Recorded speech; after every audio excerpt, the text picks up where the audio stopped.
কত রব আমি পথে। চারঘাটে বাংলা নববর্ষ উদযাপন উপলক্ষে আনন্দ শোভাযাত্রা ও সাংস্কৃতিক অনুষ্ঠান। মোহাম্মদ শফিকুল ইসলাম, চারঘাট প্রতিনিধির ভিডিও চিত্র দেখুন বিস্তারিত।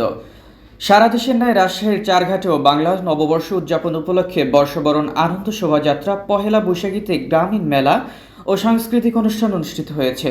সোমবার 8:30টায় উপজেলা প্রশাসন ও বিভিন্ন সাংস্কৃতিক সংগঠনের আয়োজনে উপজেলা পরিষদ চত্বর থেকে মহিষের গাড়িসহ বর্ষবরণ আনন্দ শোভাযাত্রাটি চারঘাট বাজারে প্রধান প্রধান সড়ক প্রদক্ষিণ শেষে পরিষদ চত্বরে বাংলার ঐতিহ্যবাহী লাঠি খেলা অনুষ্ঠিত হয়।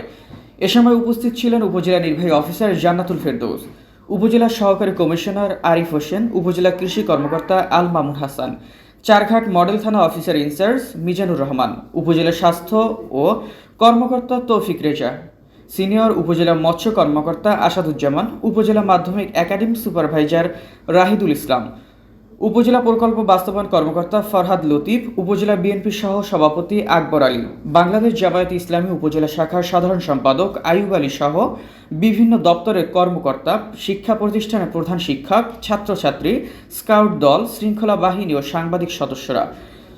অনুষ্ঠান শেষে বিভিন্ন বিষয়ে রচনা, চিত্রাঙ্কন, আবৃত্তি প্রতিযোগিতা বিজয়ীদের মাঝে পুরস্কার বিতরণ করেন ইউনো জান্নাতুল ফেরদৌস, চারঘাট প্রেস ক্লাবের সভাপতি নজরুল ইসলাম বাচ্চু, বাংলাদেশ সাংবাদিক সংস্থা চারঘাট উপজেলা শাখার সাংবাদিক সদস্য শফিকুল ইসলাম প্রমুখ।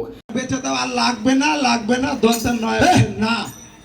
তোর মতো কিছু অপসংস্কৃতি আছে জানিস, যারা এই যে আমাদের বাঙালির ঐতিহ্য যাতা ঢেকি এই যে এখানে নিয়ে এসেছে এই নবীন প্রজন্মকে দেখানোর জন্য। আর তুই বলছিস বিক্রি করে লাগবে না, তোরটা দিয়ে হবে। আমারটা দিয়ে হবে মানে? আমারটা দিয়ে হবে মানে? তোরটা দিয়ে হবে, বাড়িটা লাগবে না। কিভাবে? তরিকুল ইসলাম জয়, ডেস্ক রিপোর্ট।